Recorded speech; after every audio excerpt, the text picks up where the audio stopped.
Hi guys, what we have here is my latest purchase, a Dell Latitude E6410. Purchased this down at Purdue Surplus today. As you can see, $53 out the door, $53.50. Not horrible for one of these. I've bought them for less. Yeah, I've owned probably 3 or 4 of these over the years, flipped a few of them. I actually bought this one for my personal collection. These older Dell Latitudes I really like, and they're getting really hard to find. So I'll show you the condition of it. As you can see, it is really nice cosmetically. When you buy these parts only laptops down at Purdue Surplus, they remove the hard drive out of them, as you can see. It does have the RAM in it. This is an i5 model, Core i5 first gen, 4 gigs of RAM, and no hard drive. We'll go ahead and fire it up here.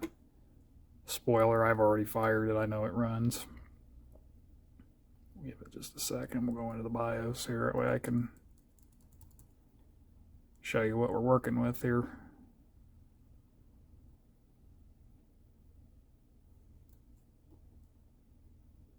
Didn't quite get it.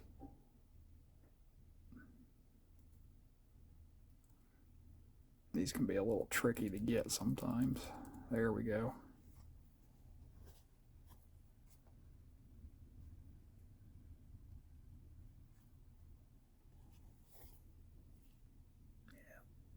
See, it's a 4 gigs of RAM, i5 M560, 267 gigahertz.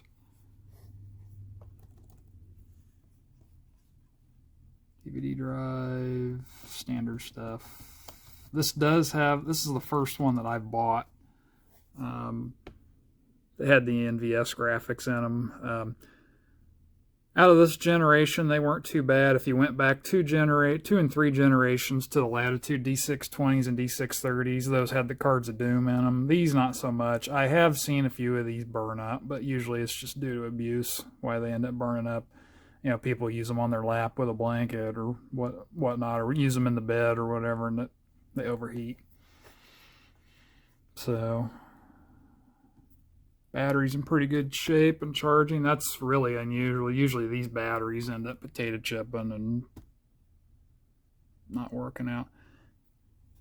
As you can see, this one is new enough to do UEFI boot, which is nice. We're going to go ahead and set that while we're here. I'm going to turn this into a Linux rig. I've got a copy of Linux Mint that I'm going to put on it. I always turn Pixie boot off on these things. I think it's a good idea. It's not like you're ever going to network boot these, at least not in a home setting. I come in here and I turn RAID off too. That way that causes more problems than it's worth on these. Let's take a look at the BIOS events. Looks like somebody was running the battery down on it. Get you zoomed in there so you can see that.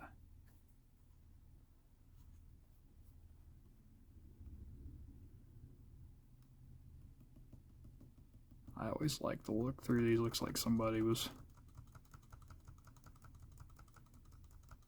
battery was definitely getting cycled. I hear the fan running already. It's a good sign. No log diagnostics, that's good. Looks like the thermal sensor was tripped once in 2012. And I figure somebody was forced powering it off at some point or another.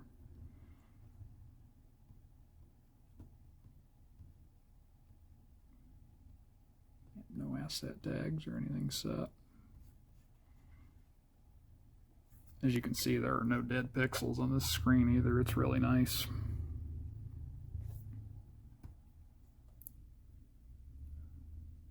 Go ahead and power it off.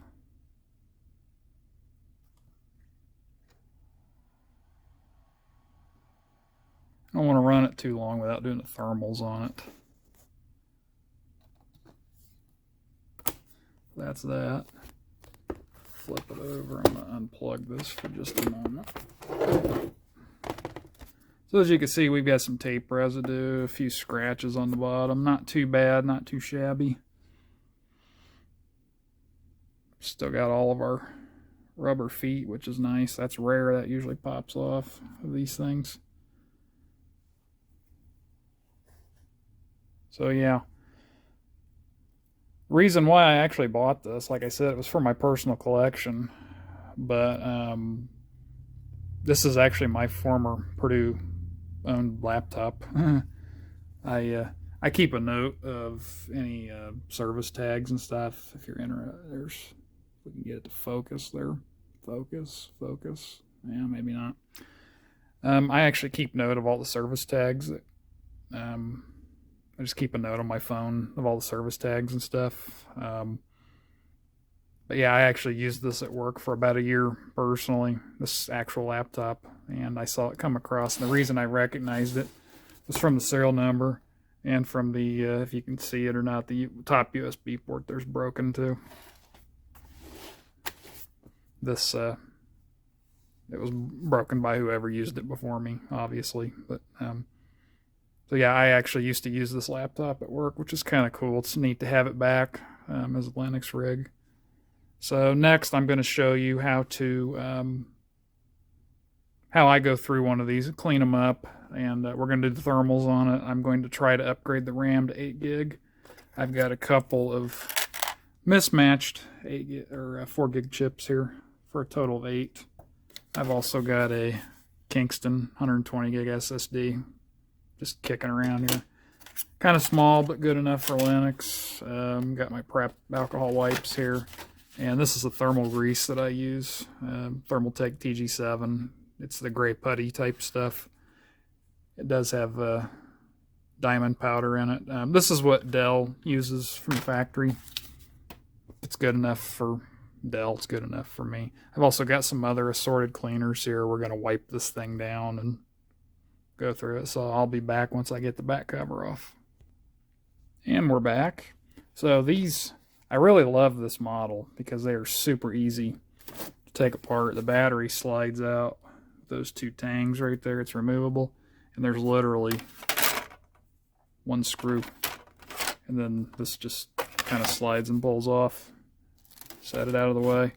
So this is the inside of what one of these looks like. DVD drives here, heatsink, GPUs up here, memory sticks. You can see we got a little bit of dirt in there. I was really hoping this was going to be nice and dirty inside when I had it. When it was still university owned, I never actually did the thermals on this thing. I just used it as is for a year. And I seem to remember it ran pretty warm. So we're actually going to solve that once and for all. Get a good look at that. I'm hoping when we pull that apart, we find a dust rope in there. That would be hilarious. So to take these apart, it's literally just 2 screws. Then the fan lifts up out of the way. And then 4, take the cooler off. Interestingly enough, this generation was the first from Dell to come with argon gas filled the heatsink here. This tube, this gold. This right here is actually filled with argon gas. And something interesting about these, especially if you got a 65 series of these, I've seen the gas leak out of this. And when they do, these things, this cooling honestly is a little bit inadequate. When the gas leaks out, they overheat no matter what you do with them. So I'm just going to snake this out here. One-handed perhaps, maybe not.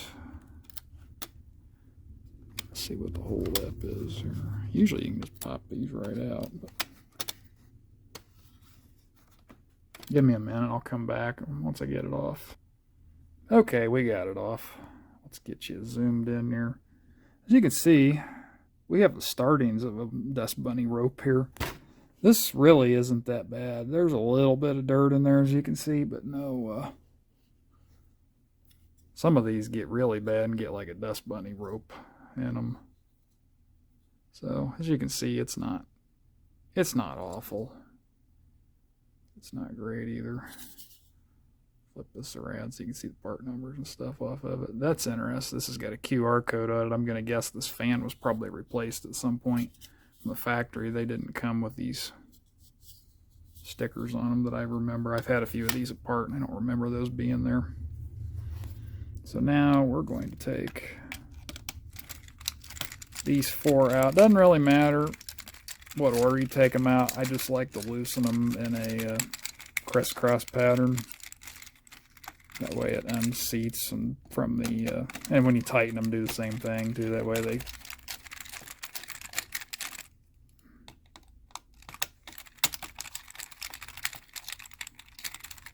by the way, if you don't have one of these 8-in-1 screwdrivers, get one. I've had this one for a really long time. They're really handy for working on PCs. They make super. They usually have most of the major types of Phillips and flatheads on them. Some even have star bits. Super handy. We're going to find out here in just a moment.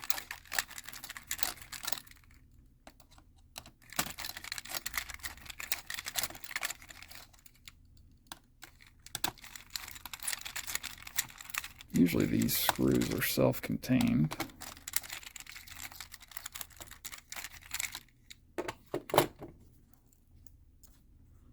See if she'll just pop out. Not quite.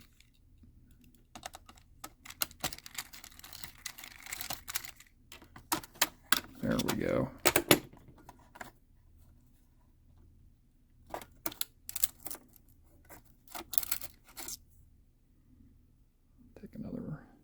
Hold you up to the light so you can see that. Focus. Focus. So you can see light through it, which is good. It's always good when you can see light through the grill. There is a little dust bunny there, but not too bad. Thermal paste is shot. As you can see how dry and flaky that is. Yeah, I shouldn't be able to. It's just dried right up, as you can see in the tips of my finger. It just flakes right off. Thermal compound shot, so my guess is it was probably overheating a little bit. NVIDIA chips, one on board, one discrete.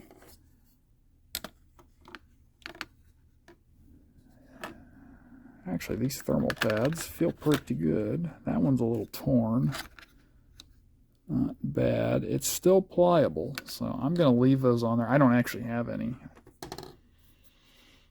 pads to replace those with, so we're not going to do that.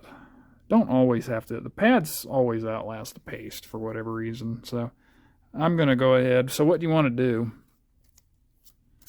is use an alcohol swab and just kind of clean all this up. It'll flake right off. You want to do that. You want to clean your cooler up too. And then we'll reapply the paste. I'll come back once we're cleaned up. And we're back. So as you can see, a little bit of work has taken place here. I keep one of these brushes around for cleaning out the grill on these things. And I also cleaned the fan up, as you can see. I didn't want to bore you with that. Something to cover when you're doing thermal paste. Nothing more than a P on each die like that. This is a 2-die processor, as you can see. You just need a P, and then I like to spread out. A lot of these, like the Thermaltake kit actually comes with one of these. I actually like to, let me zoom you out here so I can see what I'm doing too. I like to spread this just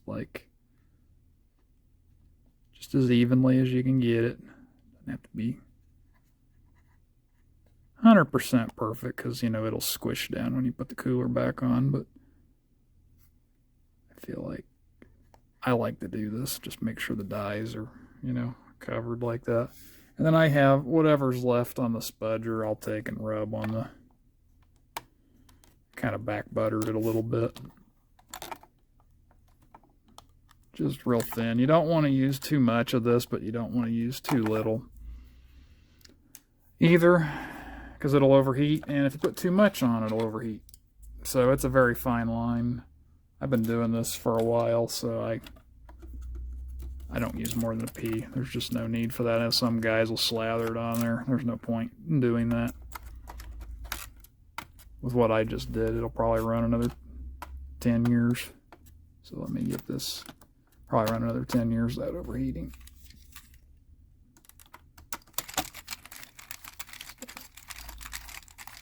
Run these in.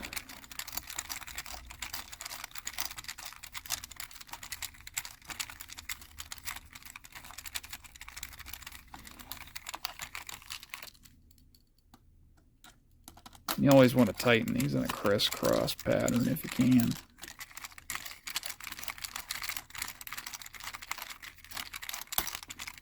It'll help seat the paste and everything a little bit better. Rule of thumb too, if you ever take these coolers off, replace the paste every time. Never put it back on without cleaning it and repasting it, even if you just had it off momentarily to clean the grill or whatever. Replace the paste while you're in there. It will overheat if you do not. You're done that. And you want to use a good quality paste. This gray stuff I use is with a diamond powder in it. It's good stuff. That's what all the OEMs use from the factory. It's good stuff. It lasts. Some guys like to do Arctic Silver. I've never. There's nothing wrong with it. It's just expensive, in my opinion. You know, this stuff's $7 a tube. Arctic Silver's, you know, 15 to 20 a tube.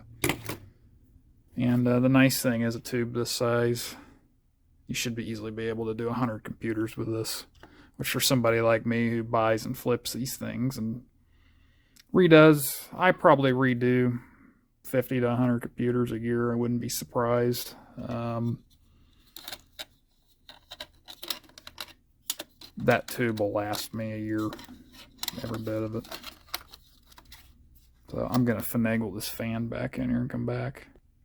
Alrighty. Time for memory. I got the fan back in. Always make sure you plug that connector back in, otherwise you have no fan. Overheats, and you'll get a fan error. So it looks like this thing has still got the stock 2 gig modules in it. Which, for what I'm going to do, would probably be enough. But, you know, when in Rome, you've got it apart. I've got the sticks. We may as well go for it.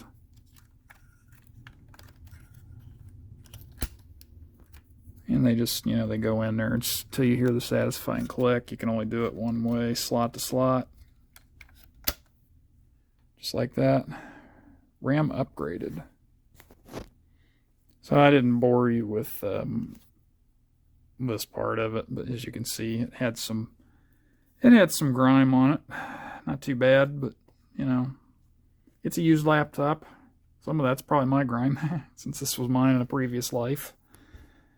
Anyway, one thing I like to do is take one of these as you can see, this one's been well loved. This is a Mr. Clean Magic eraser, not sponsored, but if you want to sponsor me, please feel free to do so.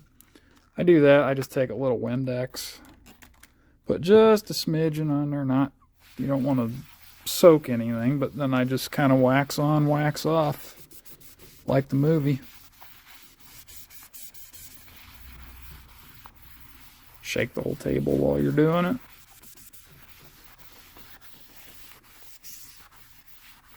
Run with the grain here once.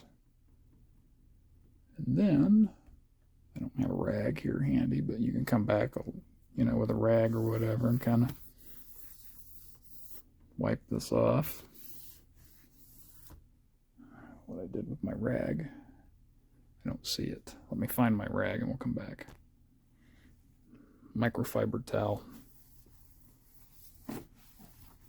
These things are wonderful for cleaning things off with.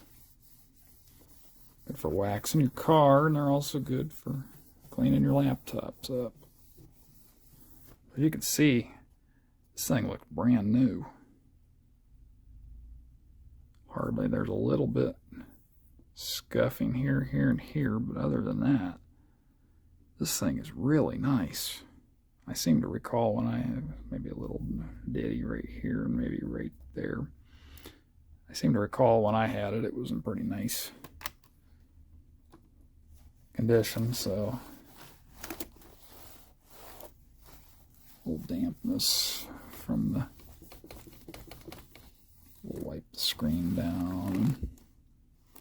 I'll remove the nipple for a while. That sounded way dirtier than it needed to be. Something else worth noting too. These speaker grills on these things, the paint always comes off of them. You'll note how these are really, really nice. This is a really rare find.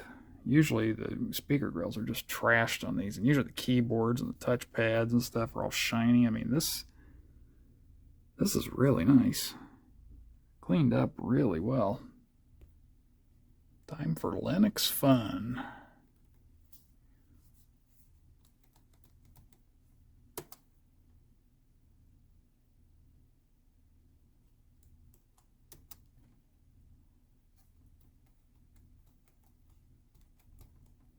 Little issue with the keyboard going on here.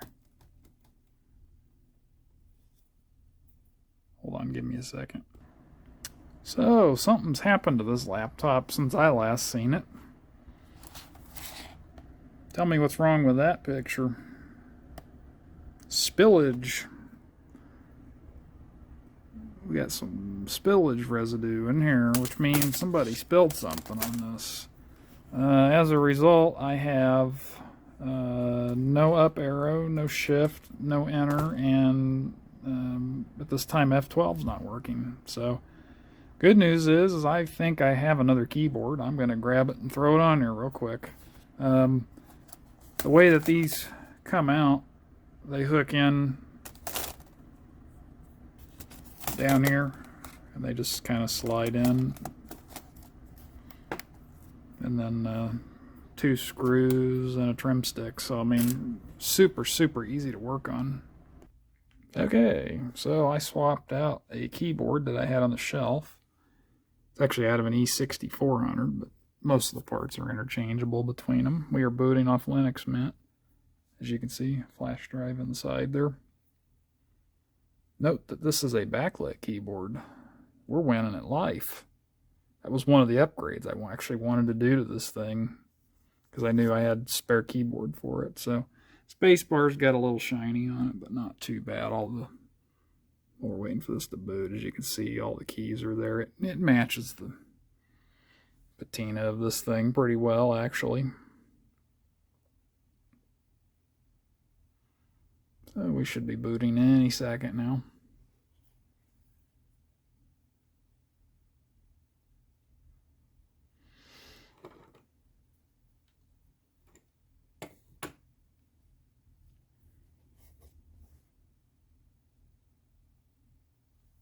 I'll come back when we get to the desktop.